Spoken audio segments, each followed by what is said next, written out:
पहले जो हम लोगों ने जो टॉपिक्स पढ़ा था, अब उनके बाद नेक्स्ट टॉपिक से हम लोगों का प्रकाश का वर्ण विक्षेपण, जो आपको डिस्पर्सन ऑफ लाइट। इससे पहले मैं आप लोगों को बता दूं कि लहरों से डरकर नौका पार नहीं होती, लहरों से डरकर नौका पार नहीं होती, कोशिश करने वालों की कभी हार नहीं होती और कोशिश करने वालों की कभी हार नहीं होती। तो नेक्स्ट मैं चलता हूं अब आप लोगों को प्रकाश का वर्ण विक्षेपण पर। देखिए, प्रकाश का वर्ण विक्षेपण किसे कहते हैं? जब श्वेत प्रकाश की किरण प्रिज्म से होकर पार करती है और पार करने के बाद वह 7 रंगों में विभक्त हो जाती है, तो इस घटना को हम लोग डिस्पर्सन ऑफ लाइट कहते हैं। इसे ही हम लोग प्रकाश का वर्ण विक्षेपण कहते हैं।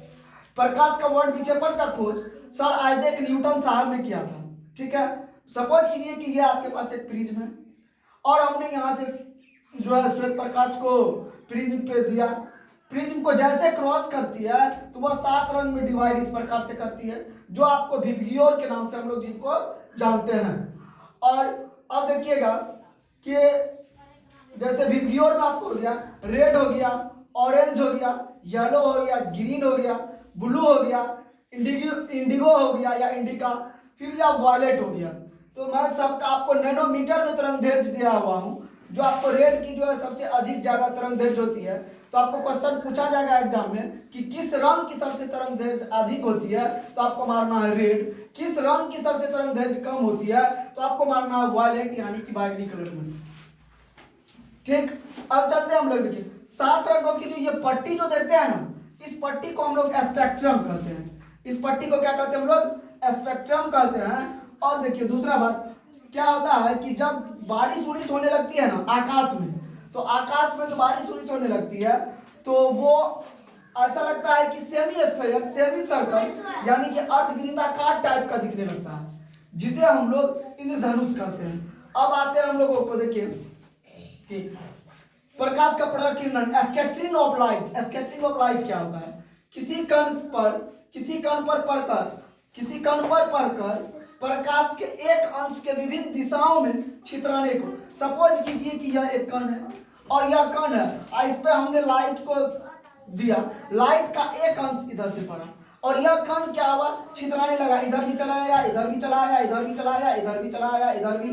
तो इस प्रक्रिया को हम लोग स्केटिंग ऑफ लाइट कहते हैं। इस प्रक्रिया को हम लोग स्केटिंग ऑफ लाइट कहते हैं। नेक्स्ट पॉइंट आपका है कि किसी माध्यम में छोटे छोटे कणों के निलंबन को कोलाइड कहते हैं। छोटे छोटे कणों का, छोटे छोटे अत्यंत सूक्ष्म कण जिसे हम अपनी नंगी आंखों से देख नहीं सकते हैं, वैसा कणों के निलंबन को कोलाइड कहते हैं। अब हम लोगों का क्वेश्चन एक आता है कि टिंडल प्रभाव, व्हाट इज टिंडल इफेक्ट्स। तो किसी कोलाइड विलियन में, विलियन क्या होता है? घोल। विलियन क्या होता है? घोल होता है। और विलियन जो घोल होता है तो इसमें आप छोटे सूक्ष्म कण को डाल दीजिए। सूक्ष्म कण को जैसे डालिएगा और इधर से जब लाइट आप मारिएगा, टॉर्च की लाइट मारिएगा, ठीक है, जैसे आप टॉर्च की लाइट मारेंगे तो आप इस पर जो है ये क्या होगा कि उसके बाद जैसे टॉर्च की लाइट इस पर मारते हैं तो यह इधर जो है प्रभावित करता है, इधर ये निकलना शुरू हो जाती है।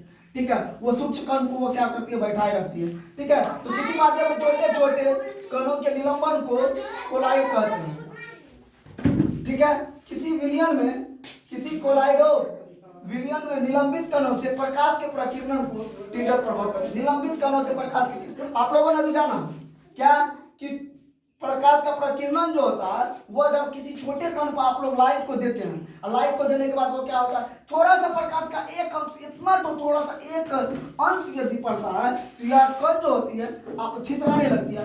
ऐसी छितराने की प्रक्रिया को हम लोग स्कैटरिंग ऑफ लाइट कहते हैं। वही होता है आपका कि किसी कोलाइडो विलियन में निलंबित कणों से प्रकाश के प्रकीर्णन को टिंडल प्रभाव कहते हैं। नेक्स्ट है आकाश का काला होना। आकाश आखिर काला क्यों प्रतीत होता है? हम जानते हैं चंद्रमा पर अगर यदि कोई भी व्यक्ति जाता है तो चंद्रमा पर जो है वहां पर वायुमंडल नहीं है।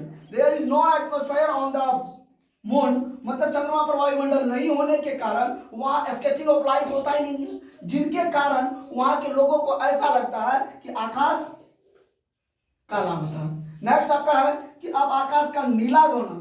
जब आप देखिए कि सूर्य का प्रकाश जब वायुमंडल से होकर गुजरता है, किससे होकर? वायुमंडल से। वायुमंडल आप जानते हैं कि वायु से घिरे आवरण को हम लोग वायुमंडल कहते हैं। जब सूर्य का प्रकाश जब वायुमंडल से होकर गुजरता है और उसका वायुमंडल के गैसों के अणुओं, वायुमंडल में जो गैस जितना नाइट्रोजन हो गया, कार्बन डाइऑक्साइड, ये तमाम जो गैसें हैं उनका एक अणु पानी की बूंदें और धूल कणों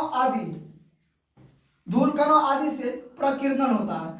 तो अब धूल कणों आदि से प्रकीर्णन क्या होता है? जब प्रकाश की लाइट वहां पड़ेगी तो प्रकीर्णन का मतलब होता है कि प्रकाश की लाइट उस अणु पर पड़ेगी, उस कण पर पड़ेगी और वह छितराना शुरू हो जाएगी। तो प्रकीर्णन होता है जो नीले रंग को अधिक प्रकीर्णित करता है। ऐसा लगता है वहां के व्यक्ति को कि यह नीला रंग जो है अधिक प्रकीर्णित होता है, इसीलिए अब वहां के लोगों को या फिर हम लोगों को आकाश का नीला दिखाई देना प्रतीत होता है। और ठीक है, अब मैं एक बात और बताना चाहूंगा आप लोगों को कि देखिएगा कि किसी स्कूल के बस या स्कूल में जो है कलर किया रहता है आपको वो ऑरेंज कलर से। किस कलर से? ऑरेंज कलर से किया रहता है। ठीक है, जो ऑरेंज कलर से जो रहता है तो वो ऑरेंज कलर इसलिए ऑरेंज कलर से रहता है, उस पर काला रंग से लिखा जाता है, इसलिए क्योंकि वो ज्यादा लाइट मारता है। ठीक है, क्योंकि रेड के बाद देखिएगा ऑरेंज ही है, रेड के बाद क्या है? ऑरेंज ही है।